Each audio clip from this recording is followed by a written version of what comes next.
as I said, the rules of the game have made it more difficult for particularly those in the poorest countries to close the gap between them and the richer countries. So, for instance, one of the important aspects of the rules of the game are intellectual property rights. The access, which affect access to medicine. The intellectual property rights are important as part of the incentives for innovation, but they also can impede innovation because the most important input to research is knowledge. Universities have a very open knowledge framework, and open discourse is an absolutely essential part of the production of knowledge. What we've been doing under the influence of a number of corporations, particularly in the pharmaceutical industry and a few other industries, is enclosing the commons. It has been trying to privatize knowledge, including knowledge that should be in the public space. And the result of that is that it's making the access to knowledge more difficult, and that is presenting a significant problem to developing countries, particularly with respect to their access to medicine. I'll just mention one interesting example of this. One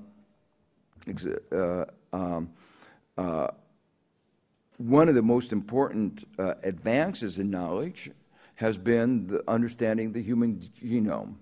DNA then led to us actually understanding the DNA of the human genome.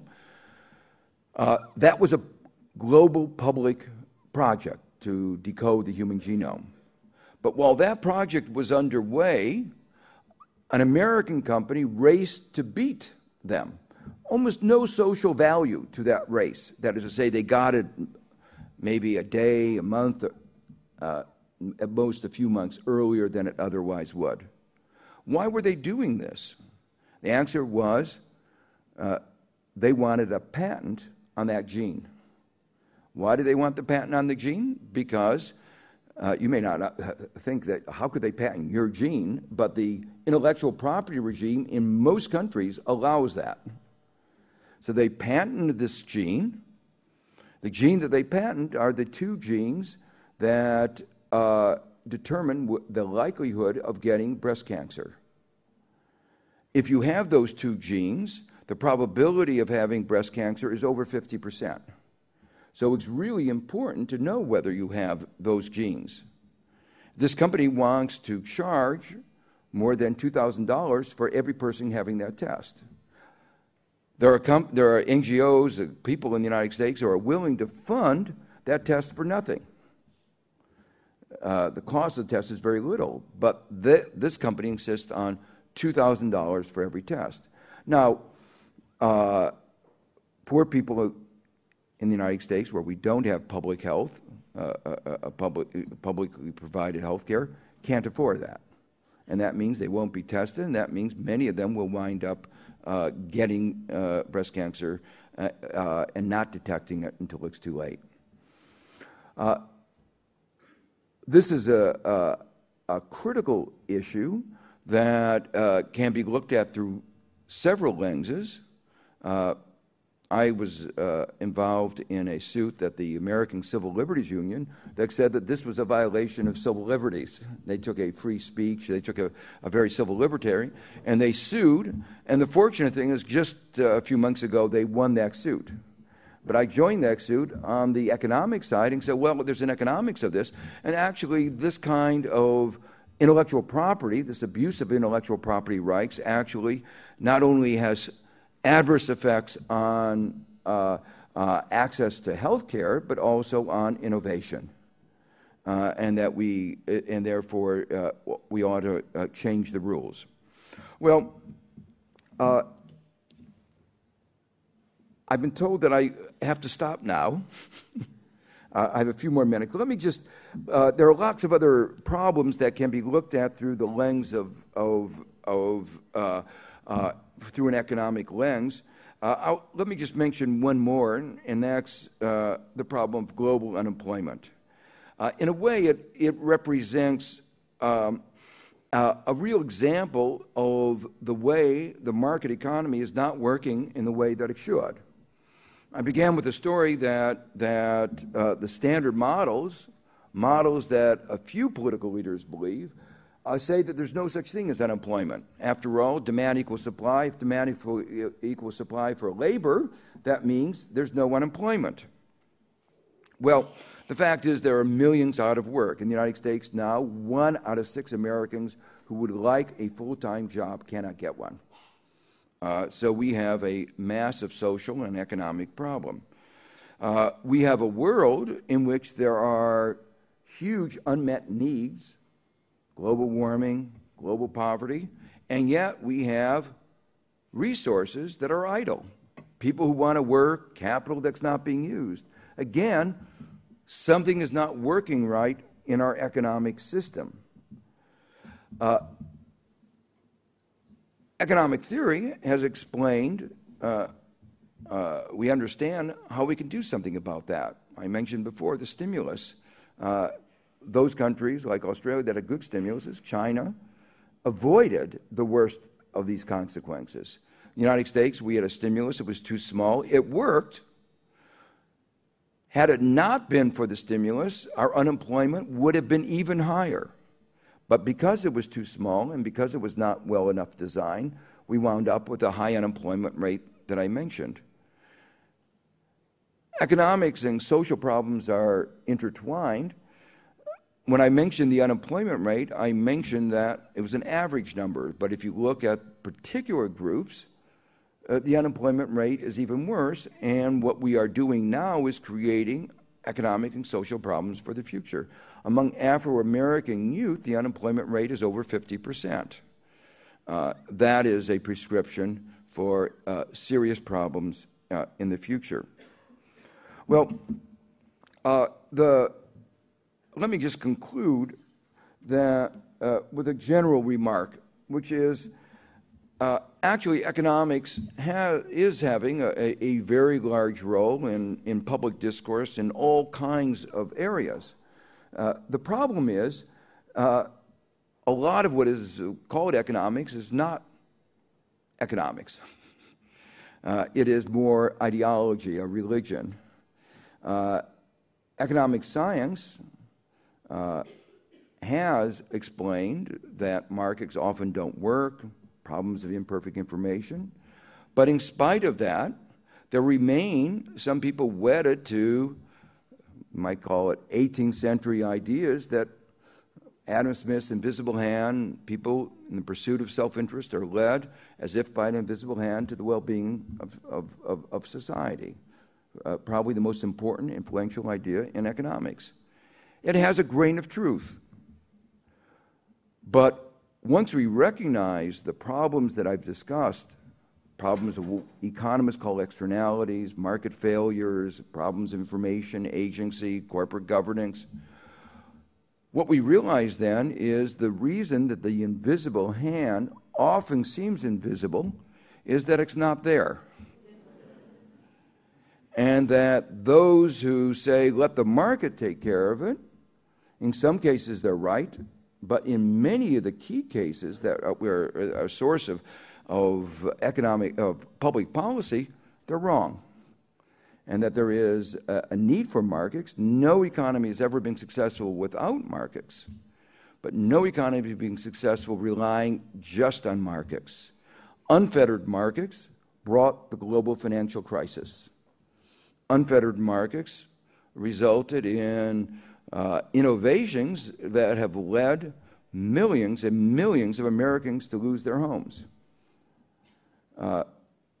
Unfortunately, or fortunately, we now understand that we need rules, regulation. Every game requires rules and referees.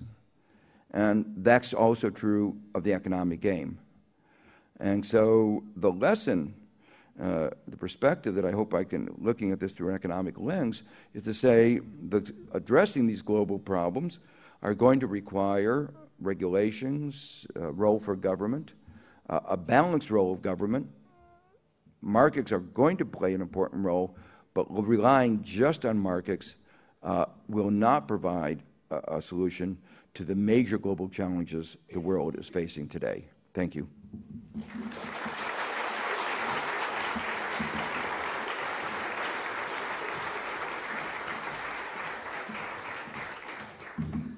Thank you very much, Professor Stiglitz. My name is Richard Dennis. I'm the director of the Australia Institute. It's a think tank based in Canberra, and together with Catalyst, a think tank based in Sydney, we're honoured to be a part of putting on today's event. But the Economic Society is the major contributor to that, as of course is Professor Stiglitz. We're going to have time for a few questions, and I'll be moderating that. I'll explain to you how in a second. But just a few quick comments. I mean, the global financial crisis was, as Professor Stiglitz said, not nearly as global as we might think. In fact, the global financial crisis in Australia resulted in ongoing very high levels of profit. With Catalyst, we had a conference about this exactly yesterday, and the Australian banks last year made $1,000 in profit for every man, woman and child in Australia. $1,000 for each of you every year is what the GFC has done to the Australian banks. Put another way, their profits are actually greater than... their advertising budget alone is greater than the entire expenditure by the ABC. So if you wonder why people don't know what's going on with our financial system, you might look at where they get their information from. A quick observation: I was inspired to potentially have a solution to a problem hearing Professor Stiglitz and Professor Chapman this afternoon. The problem of population growth. Well, if Bruce's empirical evidence is anything to go by, perhaps unexpectedly more economists might lead to a reduction in the population growth if all of us economists are as unsuccessful as Bruce claims to be. But I must admit I'm expecting my second, but I did marry another economist. So, look, it's as I said, it's my role to moderate questions. It's obviously going to be very hard in such a large group. The astute might have noticed that there's a microphone just here, and there's a microphone at the back.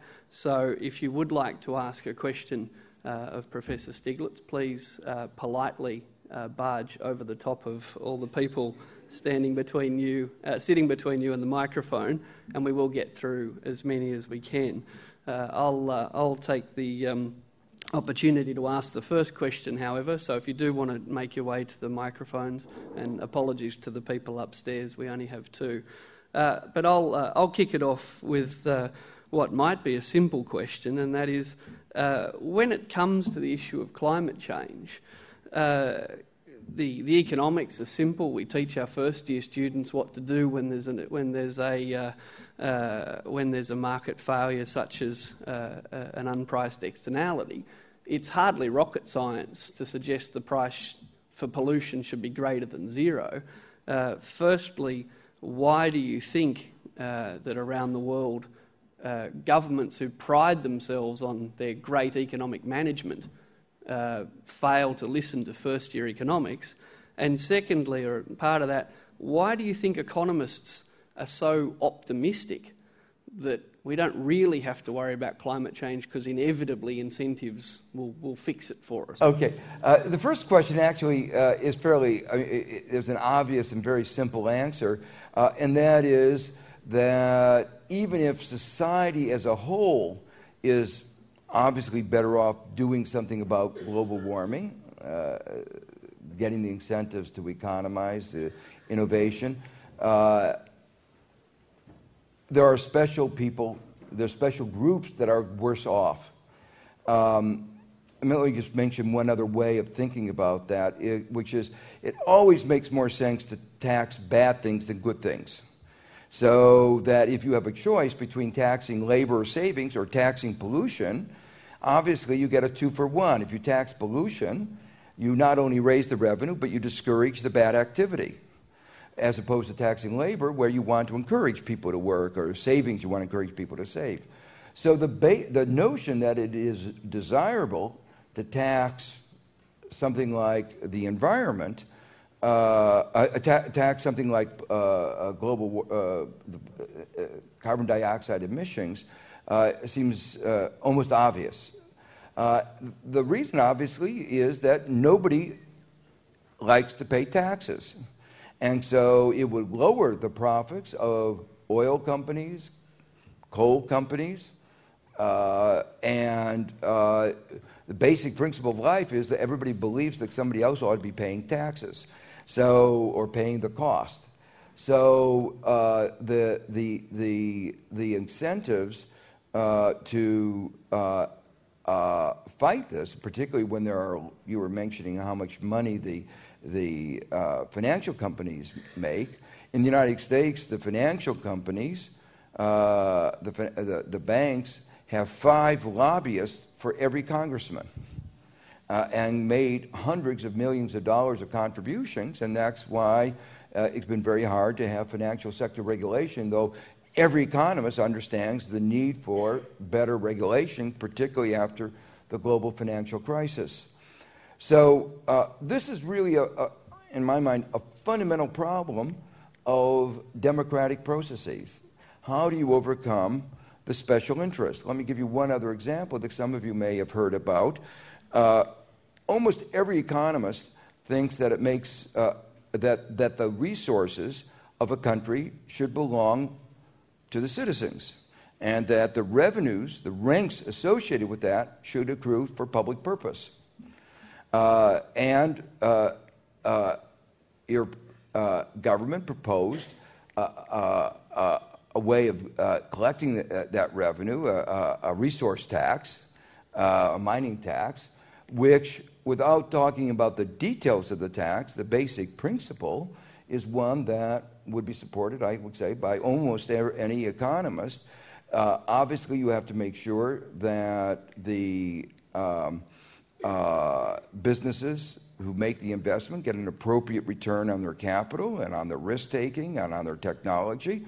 But actually, that was the intent. Whether they actually succeeded in doing that is another question, but that's a question of reforming, getting the design right. But the principle is one that is pretty clear. So, but again, enormous money from the mining companies to stop that. I was involved in a very similar campaign back in 1993, in the beginning of the Clinton administration, where we said it doesn't make sense for us to allow the mining companies in the United States to take out our natural resources without compensating the public for those natural resources. And we made the same kind of an attempt, and unfortunately, I have to say, the mining companies basically won that particular battle. So it is a problem of the way our democratic processes work. In the United States, I give a lot of thought to, exacerbated by the way we run our campaign, our election campaign. Again, you have some advantages over the United States.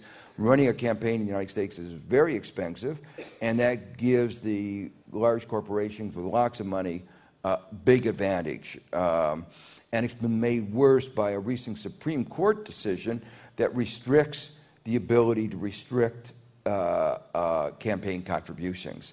So at least many people in the United States are worried about the direction that we're going, the potential increased role of corporations in many of these areas. Now, the second part of your question is, why are economists optimists that eventually the problem something will happen? Well, there are basic certain basic laws of economics that keep intruding themselves, and when they intrude themselves forcefully enough, people do respond. For instance, let me give you another example. In the United States, now we're spending about 17% of GDP on healthcare, and getting healthcare outcomes that are worse than, say, in France, which spends only 11% of GDP. And that share of GDP that we're spending on healthcare has been going up year after year. When I was in the Clinton administration, it was only 14%. Well, there's a basic law in economics that we can't spend more than 100% of a GDP on healthcare, and at some point, people say the system is broken. So maybe that's what I call the optimism of economists. Oh, no.